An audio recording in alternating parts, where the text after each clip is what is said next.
everyone. Today we are going to do a few different videos, and we're going to start with the first one is going to be mine and Kimbra's top 5 musical crushes. And when we were talking about it, we were both talking about how I think the talent factors into the attraction. Sure. That's why musicians and singers and guitar players and drummers are always so attractive to their fans, because part of the attraction is the talent. So I just thought of something when you're talking. It's like all my serious loves of my life have been involved in music. Either they were musicians or they worked in the music business. So, I guess that's a common theme in my my relationship. Well, and you're a musician, so you have great respect for what they do. Yeah, and I think if you're a music person, like either a musician or a singer musician, singer-songwriter, you have this bond with other music people. It's sort of a thing you feel, I mean, you can appreciate music, but also feel like if you're a musician, it's a special common, I don't know how to explain it. It's like a spiritual thing almost, I bet it's kind of like, your connection with other actors, the art of it. And I haven't had any huge loves that were musicians, but I have had a lot of great friends, close friends that are musicians. You, Suzette, Andres, that's true, drummer, and a couple of roommates and guy friends, and so I've been around it, but I can't relate on that level like you do. So, and I know how much you love. And not every musician feels that way, I want to say, because I have another friend of mine who's a singer-songwriter, and she she doesn't really like dating other musicians because she knows their negative qualities. So if you like our videos, go ahead and click on like and subscribe. We really appreciate it. Thanks. The negative side of musicianship. Yeah, that's what I know. That's why I don't think I ever really ended up with any of them or took them that seriously. But anyway, do you want to start with your first crush? Who's your first one? My first crush, well, we talked about him before, actually, when I was a kid, and we've talked about him before many times, which it was Steven Tyler, right? He was my first, there was something so sexy about him, and I just liked the way he sings, As a matter of fact, I heard an old song of theirs off their first album on the radio the other day. And I was like, oh my God, I can't believe he can still sing the way he hits those high notes, Yeah. But he was just so different. And he kind of reminded me of Mick Jagger a little bit, so and he seemed dangerous, but cool. He was really, really cool. Yeah. So I would say, gosh, as young as 10 years old, I was like, he's so cute. Yeah, he's the good one, I would say. Did you see the interview with him and on Joe Rogan? I don't think I did. No, I don't think I did. It was really interesting, really good. If you have time to look it up, it was good one. Good, yeah. Okay, now what about you? Who's your first musical? Well, I'll go back to my youth too, and I would say besides Elvis Presley, I guess, was my first musical crush, because I just remember on Saturday mornings watching those beach movies, those Elvis movies, as a little girl, and loving Elvis. And then, of course, even now, I could watch a show about him. He just exuded charisma. He was just so beautiful and had that charisma. I would say he was my first musical crush. Yeah, I never really saw any of those movies, but I remember later on, of course, I saw them. When they show Elvis in one of those beach movies or whatever, and I just thought he is a gorgeous man. Just like everything about him physically is gorgeous, right? And then he had that grandson that I think we've talked about it before. It's so sad that kind of looked like him, and isn't that sad? Committed suicide. Yeah, that's really sad. But on a positive note about Elvis, supposedly he was so generous and kind. Yeah. Now he was a womanizer, right. But he was generous and kind to many people. I have to say, someone like him, he should share his charisma. Oh my gosh, I know. He was just he was special. He was. I would say about Elvis, he epitomizes sex appeal. Don't you think? It's just he oozes sex appeal. Yeah. And then to hear that he was such a kind heart, that he was such a good, kind-hearted person, except Right, for womanizing, which is not very kind. But I know I'm not the woman laughing at that, but yeah, he was a didn't. multifaceted person. Yeah, yeah. So he's my first Right. crush, musical crush. And what's your second? What's your? Well, I guess around we that won't go same to order. time, actually, Another yeah, around that same time, actually, Steven Tyler, I also, I had the infamous babysitter that I always talk about that used to play all this rock music for me. And she kind of indoctrinated me into the, bad world of rock and roll. And she used to play the Rolling Stones for me all the time. That's how I first got into them. And I remember thinking, wow, this Mick Jagger guy, even as a kid, he's so talented, and his songwriting really was, I noticed it even at a young age, that what a great songwriter he was. So I would say, and as an adult, I've learned what a great songwriter he is. And to this day, I still sing a lot of his songs, but I would say Mick Jagger because of his talent and charisma. And he was just also, again, cool. You know what I mean? He was just so, I'd always see these pictures of him with these beautiful, women at all these clubs. And I just thought, man, that guy's just so cool. Living the life. Right? A rock star. I know. And he's the one I haven't met that I would really like to meet. I've never met Mick Jagger. So he's on the list, the bucket list. Yeah. Mick, if you're out there. That's a good one. Yeah, I would say. Good one, Mick. Okay, my next one is it's still in my youth. I think probably like my high school years, college, Darryl Hall. So Hall & Oates is the band, but Darryl Hall, his voice to this day moves me. There's certain voices that just do something to you. We were talking the other day about, Mariah Carey's another one. She hits some of these notes and it moves me. And his voice, I don't know, or the way he sings. And I've been to more Hall & Oates concerts. As we know, I've talked about it on the podcast. I've dated quite a few pretty famous rockers. She's a rocker chick. Never cared about their music, never cared about going to their concerts or anything. But man, Hall & Oates, I am like the woman who's fighting to get up front and want to be right there hanging on the edge of the stage and loving on Darryl Hall. I am just a Hall & Oates groupie, and Darryl Hall is my man. So I would say he's probably my biggest crush. Biggest crush. Yeah, you talk about him all the time. I love Darryl. And he's still good looking, I think. I watch Darryl's house every once in a while. Yeah. Right? Yeah. And I think he's sexy. Now, I don't know if he's a nice guy. I don't know much about him. It's about his talent and his, aura and his performances and everything. He is a super talented singer-songwriter. And well, and I will say, to give John Oates credit, Darryl Hall's greatest successes have always been when he was partnered with John Oates. And I think they have a mutual respect for each other. And I'm glad to see that. They've both gone off and done their own things. And I think that's just something out of personal growth that they both wanted to do. But I do think that they are a really good team and have respect for each other. And so John Oates deserves some credit there. But, it's Darryl Hall that just. Yeah, you're really good about pointing that out, because some people wouldn't be so generous and they give all the attention to him, but that's nice of you to point that out. Well, yeah, I think it's deserved. So. So that's my second. Okay. Now, moving into my early 20s, the biggest crushes that I ever had are kind of in the same styles, but I would say it was Eddie Vedder of Pearl Jam. I had this because I know you don't really like Pearl Jam as much as I do, but I went to my first trip to San Francisco. I remember a friend of mine, she's like, you got to hear this group Pearl Jam, and she put on a CD, and I was like, oh.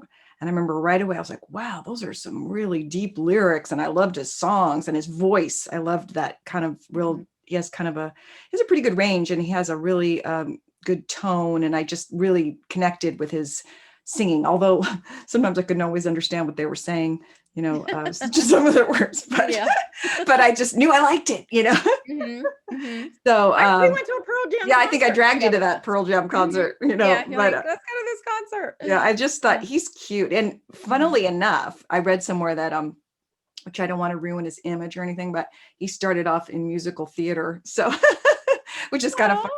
Yeah, but when you're a grunge guy, it's like musical theater is not that cool. But it's like I read somewhere that he did start in musical theater, so I just thought that was funny. Yeah, that's okay. We like him anyway. All right, so I'm looking on my list. I'm cheating, looking on my list because there are a lot of musicians that have moved me, and that you have a crush while their record's hot or whatever. But next was another really strong crush, Andy Gibb. I was so sad when he died. Very, very sad when he died because he was so cute, and I loved his songs. I loved the Bee Gees. They wrote some great songs. Oh my gosh, they are such a talent. It's funny because I'm doing this little duet with this girl for this event that's coming up, and we picked the song to do how do you mend a broken heart, and that was written by the Bee Gees, and I didn't even realize that. So it's such a simple song, but it's so beautiful and sophisticated, and the harmonies just really make it. Oh yeah, their voices when they harmonized, which it seems like siblings have that special way, like the Osmonds, and when they harmonize. I don't know, I can't think of any other ones that are more recent, but well, the Jacksons, they don't really they did harmony. So anyway, so the Bee Gees, but Andy Gibb was my another didn't crush. he go out with that actress Victoria Principal? Wasn't that it? Well, what the story goes, they were seriously involved, and they even did a record together, and I think she broke up with him because he had such a drug habit. And I saw an interview with her once. She told him, "You picked the drugs or me?" She said he picked drugs. She felt like she gave him an what's it called, a ultimatum. And he still did drugs, so she left him, and then of course that would be, you'd feel really bad, but that was his choice. So if you're going to do drugs and drag yourself down, then I think that's your choice, but other people don't have to be dragged down with you. So it's unfortunate. It was very unfortunate. He was the youngest of the 4 brothers, and he died first. And I've seen interviews with Barry I think is the oldest, and he feels guilt. He said, I feel very guilty. I'm the last one still alive. And he is the oldest, right? Yeah. That is sad. And he was a heartthrob too. I mean, very handsome. And he married his sweetheart at a very young age when they were very famous, and they're still together. They've always been together, and he's a good family man, it sounds like. So. Oh, that's nice. Yeah. Those Australian guys, there's just something about them, Yeah. So, okay, so the next one is similar vein of music for me, is Chris Cornell. Do you remember Chris Cornell, the one that died? Oh, you don't know him? He had that song Black Hole Days, and what band was he in? Soundgarden. Okay. Yeah, it's also a grunge type band, and he had a really big range, and I believe I think he committed suicide. Yeah, it was just like about 3 or 4 years ago. And he had the most amazing voice, and good looking guy too. So I definitely, him and Eddie Vedder are kind of contemporaries, like the same kind of music, so I just thought it was so sad when he died, Yeah, I do remember hearing about that. And then there was another guy after him shortly that committed suicide, and they were friends. They'd been friends or something. Do you remember that? God, I don't know. I'm drawing a blank, but another one from that like genre of music, but I can't remember. I'd have to look it up. But he was known, Chris Cornell, because he had a really 4-octave range music for his voice. So he was known for that. So and it was just a powerful voice, and he was good looking, but he's kind of like the same type as Eddie Vedder. So that was obviously, there's sort of a central theme to these guys that I like. I see looks and talent wise. Well, that's your type. My type. I kind of think I'm all over the place. So my next one is Ian Astbury. Do you know who he is? Singer of The Cult. Oh, right, of course. I loved that band. I loved The Cult's great. I loved him. And I feel like, in my 20s, I always liked these tall guys, kind of darker, little dark skin with the long dark hair. And I think my theory is that on Saturday mornings, I used to watch those cowboy and Indian movies, the Elvis Presley movies and the beach movies. Right. And I feel like I got attracted to like Indian looking men from watching those movies at whatever point of development that you're in when you develop what you're That's so funny. Anyway, that's my theory. I've heard that before. And, you may be right. You may be right about that. Yeah. I feel like there's a certain point of your development where you that's, you, whatever you're around or exposed to is what you become attracted to. And I could be totally wrong. That's just my amateur theory. But that's, why I think I went through that stage of, they had to be really tall. They had to have long, dark hair.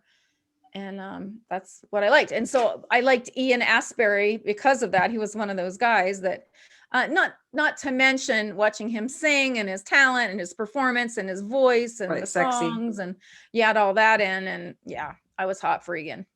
Hot for Ian. Yep, for sure. Okay, so my last, rounding up the top 5 here, you're going to laugh. Well, I mean, I don't know if you're going to laugh because you may agree with me, but is Harry Styles. I think Harry Styles is so cute. And he just won a Grammy for a song called Watermelon Sugar, which the song's okay, but like his other stuff I really like. And I just think he is like so hot. And he's going out with Olivia Munn. So I'm like, okay, so let me know if they ever break up. No. Oh yeah, he's cute. He's cute. Kind of is like I can see the well, he's kind of like a David Bowie-ish type. He doesn't look like David Bowie, but his persona and his style. Because like at the Grammys, he was wearing a suit with this feather boa. He kind of has that. But his music flamboyant. is flamboyant. But he's got like shorter hair, and his music is very kind of pop. It's kind of a throwback, like not really what's going on now. And he's like, what band is he in? It's him. It's just him, Harry Styles. Oh, I thought he was in a band. Oh no, I think he was in a band before, but I only know him as Harry Styles now. Okay. Yeah, I don't know anything about him. But well, you know what? As we're talking, I'll look up the band. But okay. But his music anyway is like a throwback to me. It's not really what you would think of his music being for someone his age. That's what I think. Okay. So he must have had a lot of older influences. Yeah. Okay, what about you? I see he's very cute. That's the only thing I know about him. I don't know his music or anything. But you're right. It's going to kill me that I don't know everywhere. That band that he was in. Oh, no, and it's not Olivia Munn. It's Olivia Wilde. Anyway, what about you? Okay, so my last one, you might laugh at it too, because he is probably not someone I would really date for long. I'd probably go out with him on one date, but not someone I could see myself with. But he's so sexy and I love his songs. Kid Rock. Okay. Yeah, I'm not going to laugh, but he's definitely not my type. Yeah, not my type. I don't know, to like get it to be serious with. But man, I could go to some parties with him and hang out with him. Well, that's true. He seems like One Direction. Fun? Sorry, One Direction. That's the band that Harry Styles was in. Duh. I knew that. Yeah. But yeah. So Kid Rock, he's not my type, but you're right. I feel like he would be a lot of fun. Something about him that's so well, and I guess because also knowing his background, I guess he comes from wealth. Like his father was pretty well off, but he wouldn't take any money from his father when he started. He did it all on his own, and I respect that. And I feel like he's probably got a huge ego, which all of these guys probably do. But to really reach that level of greatness, you need to believe in yourself that much. And I feel like I like that cockiness. I like that confidence that he has like that, so anyway, he's my 5th crush, and there's probably many more that I couldn't think of, but like mine, I guess the only thing they all have in common is they have brown hair. But that doesn't mean mine are very different. but that doesn't mean I don't like blondes too, or redheads. Yeah. But anyway. And I like, that kind of interesting brooding look, I guess, but it's their music and their talent more than their look, actually. Yeah. But I think the talent is, I think that's true. I think your personality supersedes your looks always, because I know I've heard many stories of, and I dated some guys that were even out of my league that were so good looking, and I just wasn't that interested in them because they weren't that, that exciting or fun. Yeah. I mean, I don't care how good looking you are. If you're like shallow and have a, no personality, it's like, forget about it. Right. Yeah. It's boring. I mean, after a couple of dates, you're like, okay, you're really good looking, but you're boring me to tears. So. Right. And then conversely, if you're not that good looking, but you have a real amazing personality, charisma, funny, I like confidence. There was a guy, he used to come into one of the bars that I worked at, and everybody would be all like, oh, he's here. They'd be talking to him and fawning over him. And I'm like, ew, he's not even that good looking. And I won't say who it is. And then I got to know him because I worked with him at another place. And I was like following him around. And because I asked him, he asked me out and we went out and I said, hey, what made you ask me out? And he goes, well, you were following me around, asking me all kinds of questions. So I figured you must be interested because I thought, I thought, wow, that's a lot of confidence for him to ask me out. Right. You've got a lot of nerve, but I like it. Of me. Yeah. But yeah. And I totally fell for him. I mean, I loved his confidence. He was smart and not your typical good looking guy, but man, I fell for him. Right. No, yeah, I will take confidence, talent, intelligence, sex appeal, whatever it is. That show up with something in your bag. Right. Yes, your bag of magic tricks there. Yes. Have something to offer other than just your looks. So that's true. That's so boring. I mean, gosh, Anyway, so those were our 5 top musical crushes, right? Yeah, so 10 total. So anybody watching, feel free to put your musical crush below, your favorite or your top 5 or whatever. And let's give these handsome, sexy men some props and talented, some attention. So anyway, see you soon. Bye for now. Bye.